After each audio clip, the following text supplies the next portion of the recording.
কোচবিহারে ভোটের আগে বহু বিতর্ক বিজেপি তৃণমূলের মধ্যে। কোচবিহারে তৃণমূল প্রার্থীর বিরুদ্ধে হলফনামায় তার দ্বিতীয় স্ত্রী সম্পর্কে তথ্য গোপনের অভিযোগ তুলল বিজেপি। নির্বাচন কমিশনের কাছে জগদীশ বর্মা বসুনিয়ার প্রার্থীপদ বাতিলের দাবিতে সরব হলো বিজেপি। পাল্টা দিয়েছেন তৃণমূল প্রার্থী। দেখুন সেই ভিডিও।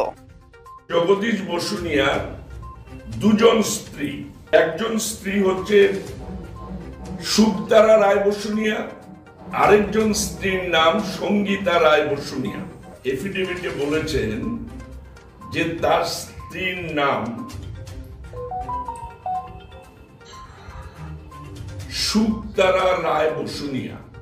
হিন্দু ম্যারেজ অ্যাক্টে কখনো দ্বিতীয় দুজন বউয়ের নাম কখনো দেওয়া যায় না। সেই অনুযায়ী যেটা হওয়ার সেটা আমি কখনোই আমি সেটা গোপন করার কোনো বিষয় নেই, যেহেতু আইনে সে প্রভিশন নেই।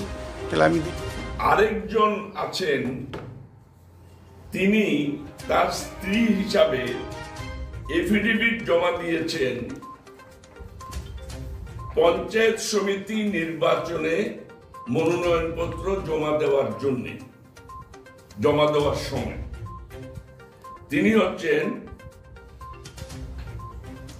সঙ্গীতা রায় বসুনিয়া, স্বামী জগদীশ চন্দ্র রায় বসুনিয়া। তিনি বর্তমানে, অর্থাৎ সঙ্গীতা রায় বসুনিয়া বর্তমানে সিতাই পঞ্চায়েত সমিতির সভাপতি। শ্রী জগদীশ রায় বসুনিয়া একজন হাই স্কুলের শিক্ষক। সরকারি হোক বা আধা সরকারি হোক, কোনো কর্মচারী হিন্দু ম্যারেজ অ্যাক্ট অনুযায়ী দুটি বিবাহ করতে পারেন না। এত বড় জালিয়াতি একমাত্র তৃণমূল কংগ্রেসই করতে পারে। বিজেপির বিরুদ্ধে ব্যক্তিগত আক্রমণের অভিযোগ তুলে তৃণমূল প্রার্থী স্বীকার করে নিয়েছেন তার দুই স্ত্রী।